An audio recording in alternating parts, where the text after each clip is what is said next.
Hey guys, in this video I'm going to show you how you can fix blank white desktop shortcut icons. So if your shortcut icons look something similar to this, then how we fix this is come over to our start menu and search for run, and then head over to the run app. Inside of this search box we're just going to search for %, local app data, %, and hit enter. And then from this folder the first thing we need to do is come over to view, click on show, and then make sure hidden items is checked down here. And then come over to this folder and scroll all the way down.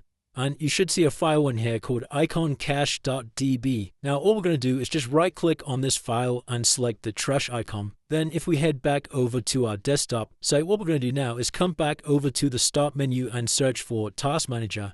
Head over to the Task Manager window, and from this list of processes, you need to locate a file called Windows Explorer. What we're going to do is just right-click on Windows Explorer and then go ahead and select Restart. And once you've done that, you can check to see if that fixes the issue. Now, that should have fixed the issue for you. If that's still not working, another thing you can do is just right-click on the icon that you're having issues with, come over to Properties, and then select Change Icon down here. From here, we have a bunch of icons to choose from, but unless you know where the original icon was saved, then this might not be very helpful just uploading a random image.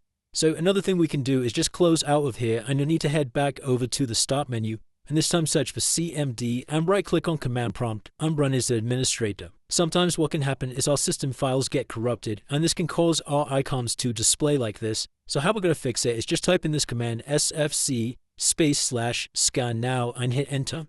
And this is going to perform a full system scan on all of your Windows system files just to ensure that nothing's damaged or missing. So you need to wait for this verification to get to 100%, and if any issues are detected, then it will go ahead and repair them inside of this window. And that's it guys, let me know in the comments if this did or didn't work. If this video did help you, then please consider dropping a like and subscribing, and I'll see you in the next one.